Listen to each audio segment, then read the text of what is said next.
Bien-aimés dans le Seigneur, soyez salués ce matin. Que la paix et la grâce du Seigneur soient avec vous encore aujourd'hui. Amen. Bien-aimés dans le Seigneur, notre Dieu est merveilleux. Notre Dieu veut que nous ayons les regards fixés uniquement sur lui, que nous ne puissions pas compter sur les hommes, parce que les hommes ne peuvent rien faire pour nous. Malheureusement, nous cherchons toujours l'attention des hommes, sachant bien que ce sont ces hommes-là qui peuvent nous élever comme qui peuvent nous rabaisser. Quand je parle des hommes avec grand H, c'est-à-dire des hommes et des femmes. Amen. Donc, nous cherchons toujours à être bien vus par les hommes. Mais à quoi cela nous sert-il d'être bien vu par les hommes, sachant bien que l'homme est de nature mauvaise. Alléluia. Alors le Seigneur nous dit, c'est un message que j'ai reçu pour nous, de ne pas regarder aux hommes. Tous ceux qui vont dans les assemblées, ce n'est pas pour regarder le berger, ce n'est pas pour être aimé par le berger, ça ne sert à rien. Le berger est comme toi. Il est responsable de cette assemblée, tu dois lui obéir, mais ta confiance ne doit être en aucun cas sur lui. Alléluia. Donc de regarder à Dieu. Voici ce que le Seigneur m'a dit. Vous n'avez pas à courir après les serviteurs. Regardez à moi, écoutez ma parole et faites votre travail sans rien attendre en retour. Je suis celui qui rémunère. Je vous connais tous.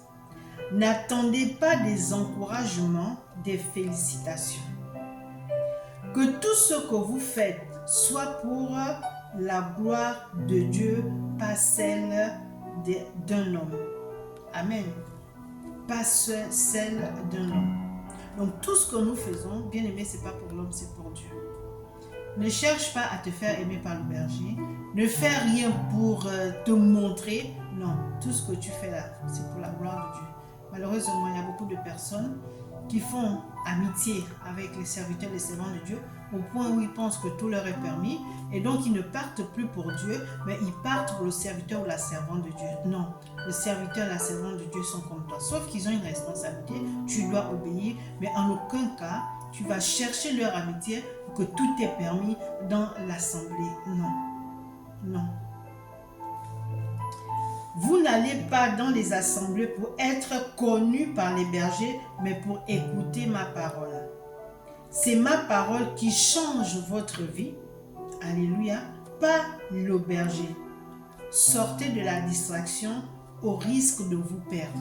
Alléluia. Vous voyez, dans la maison de Dieu, vous allez convenir avec moi qu'il y a beaucoup de choses qui ne vont plus. Parce qu'il y a eu des laissés-aller. On fait comme on veut, on ne respecte pas les horaires, on ne respecte même plus nos bergers, entre nous il n'y a aucun respect, il n'y a plus d'amour, on fait comme on veut, c'est comme dans un marché, tu choisis ce que tu veux porter, tu choisis ce que tu veux manger, c'est comme dans l'église, mais tu choisis avec qui parler. Voilà, non, la parole de Dieu nous dit, tu aimeras ton prochain comme toi-même. D'abord, le premier commandement, c'est quoi? Tu aimeras le Seigneur ton Dieu de tout ton cœur, de toute ton âme, de toutes tes pensées. Donc, si tu aimes Dieu de tout ton cœur, de toute ton âme, de toutes tes pensées, tu dois aimer ton prochain comme toi-même. Mais nous faisons tout et n'importe quoi. Et souvent, les bergers ne font plus rien parce que cette brebis prend soin de toi. Il a le droit ou elle a le droit de faire ce qu'elle veut. Non. Et donc, ces brebis n'ont plus pour Dieu l'éternel des armées, mais ils ont pour Dieu les bergers ou le serviteur ou la servante de Dieu. Alléluia. Et vous savez que Dieu, notre Dieu, est un Dieu jaloux. Il ne partage pas sa gloire. Et vous voyez, vous avez beau être ce genre de personne, vous voyez que vos vies ne changent pas. Pourquoi?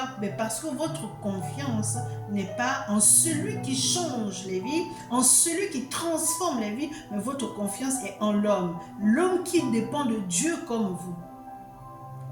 Écoutez-moi bien. Ne déformez surtout pas mes propos. je n'ai pas dit de désobéir aux conducteurs, non. S'ils sont là, c'est parce que Dieu les a mis là et nous devons les écouter, nous devons les respecter, alléluia. Mais je vais dire à quelqu'un aujourd'hui de ne pas mettre ta confiance en l'homme, parce que si l'homme te déçoit, parce que tu as pris cet homme comme un Dieu, alléluia, tu vas abandonner Dieu. Tu vas dire, j'étais dans l'église, voici ce que le serviteur, la servante de Dieu m'a fait. Tu vas abandonner Dieu. Ce n'est pas Dieu qui t'a déçu, mon frère, ma soeur. C'est l'homme qui t'a déçu. Il faut comprendre que l'homme a un côté animal. Alléluia. Donc, tous, de fois, le vieil homme l'habite encore. Tu ne peux pas faire confiance comme ça à un homme. Alléluia. Nous savons qu'il y a des moments où on ne se contrôle pas. Quand il y a même des serviteurs de Dieu qui arrivent à dire que je vais d'abord enlever mon manteau de serviteur et puis je vais aller régler les comptes et Dieu comprendra. Dieu ne comprendra rien du tout à ce genre de comportement. Alléluia. Donc, bien-aimés dans le Seigneur, par les compassions de Dieu, arrêtons de faire confiance en Dieu, aux hommes de Dieu ou aux servants de Dieu, quoi. Je veux dire, respectons-les parce qu'ils sont établis. Alléluia. Mais maintenant, mettre tout, c'est-à-dire que toute ta confiance et que lorsque l'homme de Dieu, la servante de Dieu, prêche quelque chose parce qu'il a constaté ou a constaté quelque chose et que si ça te touche, ça te concerne, tu boudes, tu te fâches et puis tu quittes la maison de Dieu. Voilà. Tu quittes l'église, tu t'en vas et tu abandonnes Dieu. Non. Ces hommes qui sont là, les serviteurs de Dieu qui sont là, ne t'ont pas dit de leur faire confiance totalement, que tu ne vas pas leur imposer des thèmes à prêcher. Parce que tu crois que tu habilles l'homme de Dieu, la servante de Dieu, parce que tu nourris et tu crois que tout est permis. Non, bien-aimé dans le Seigneur. Arrêtons de dire, j'ai été déçu dans cette église. Oui, il y a des églises où, mais ce n'est pas mon thème aujourd'hui. Je ne suis pas là pour juger ou condamner parce que je ne suis pas mieux que quiconque. Mais je voudrais nous interpeller sur certains faits qui se passent dans la maison de Dieu. La maison de Dieu devient comme un poulailler. Chacun fait comme il veut. Non. Écoutez, lorsqu'on a une assemblée, alléluia, quand on dit que le culte commence à 9h, ça ne veut pas dire que tu pars de ta maison à 9h. Ça ne veut pas dire que voilà, quand tu arrives, c'est là où il faut ranger les chaises. Non, ça veut dire qu'on est déjà sur la chair et on prêche la parole de Dieu. Et il y a certains serviteurs, je voudrais nous interpeller, les serviteurs servants de Dieu, que vous n'avez pas besoin d'attendre que la salle soit remplie pour commencer le culte. Nous ne dépendons pas des hommes, nous dépendons de Dieu. Cette heure que nous avons fixée, elle est scellée dans les cieux. Donc à 9h, les anges sont là. Maintenant, si vous attendez que les salles soient pleines, parce que, voilà, vous ne pouvez pas commencer à prêcher la parole pour 2 personnes, est-ce que vous pensez un peu à ces 2 personnes qui se sont réveillées tôt et dire que moi, je ne veux pas être en retard à l'église, il faut que je sois à l'heure. Est-ce que vous pensez un peu à eux qui ont pris vraiment l'œuvre de Dieu au sérieux en disant, je ne peux pas être en retard parce que Dieu n'est jamais en retard. Non, vous attendez que la salle soit pleine pour commencer le culte. Vous commencez le culte à 10h. Bien-aimé dans le Seigneur, entre nous, tu quittes chez toi à 7h du matin parce que le culte commence à 9h et tu arrives, c'est à 11h que le culte part. Tu as des choses à faire après l'église. Tu as des choses à faire après l'église. Et vous voyez, et ce sont ces choses-là qui font en sorte que beaucoup ne se donnent pas à Dieu. Il y a des femmes qui quittent leur maison à 7h du matin parce qu'elles n'ont pas envie d'être en retard à l'église. Alléluia. Elles ont une famille derrière, mais elles sont censées peut-être rentrer à, on va dire, à 14h, alléluia, ou 15h. Mais elles rentrent chez elles à 17h, 18h. Pourquoi? Parce qu'on n'a pas respecté les horaires.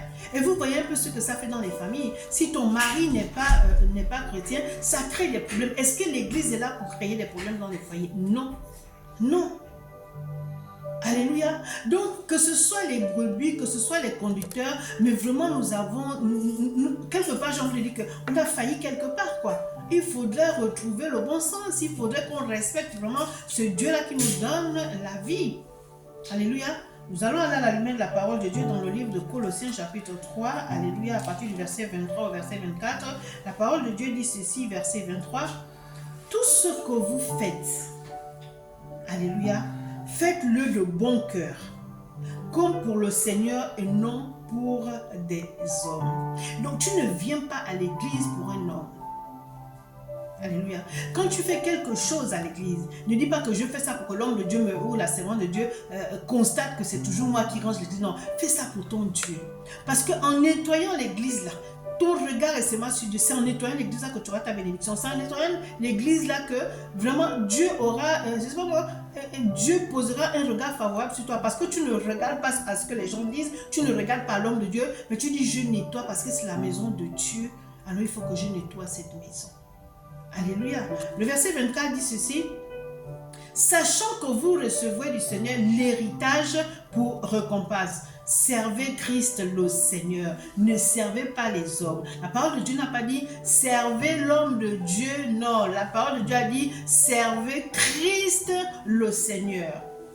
Alléluia. Et le verset 25 dit car celui qui agit injustement recevra selon son injustice. Et il n'y a point de favoritisme. Il n'y a pas de favoritisme avec Dieu, bien-aimé dans le Seigneur. Alléluia. Un temps soit peu. Reconnaissons nos fautes. Repentons-nous parce qu'il y a du désordre dans la maison de Dieu. Et revenons sur des bonnes bases. Tu viens en retard, on ne te dit rien. Tu es dans le corps pastoral, tu fais comme tu veux. Non. Vous êtes censé montrer l'exemple. On s'habille n'importe comment, on parle n'importe comment, il n'y a plus de respect pour les autorités, parce que non, bien aimé dans le Seigneur. Ou bien si on a mis à la tête d'un département un jeune et qu'il a sous ses bras des personnes plus âgées que lui, eh bien on ne le respecte pas. Où va-t-on? Où va-t-on? En Israël, les rois, ils avaient l'âge de 8 ans, ils avaient l'âge de 9 ans, ils ont commencé leur ministère et tout, mais ils avaient un peuple à leur, qui leur était soumis. Dieu n'a pas regardé à l'âge. Alléluia. Alors, bien aimé dans le Seigneur, Dieu nous interpelle, parce que dans sa maison, ça devient comme un marché. Sachez une chose, que notre Dieu est un Dieu jaloux. Notre Dieu est un Dieu jaloux. Je prie vraiment que nous revenons sur la bonne voie et que nous craignons ce Dieu, car sans lui, nous ne pouvons rien faire. Sans lui, nous ne sommes rien. Alléluia. Voici ce qu'il nous dit dans le livre de Jean, chapitre 15. Je vais terminer par là. Alléluia. Chapitre 15, verset 5. La parole de Dieu dit ceci. Je suis le cep, vous êtes les sarments. Celui qui demeure en moi et en qui je demeure porte beaucoup de fruits. Ouais. Hein? Écoutez la parole qui suit. Car sans moi, vous ne pouvez rien faire. Donc, n'est pas le regard fixé sur l'homme, mais est le regard fixé sur Dieu. Que Dieu vous bénisse. Excellente journée et bonne semaine. Amen. C'était votre humble sœur et servante, le prophète Jérémie, du ministère des enfants perdus, présidente fondatrice du mouvement de femmes abusées, restaurées par Christ. Amen.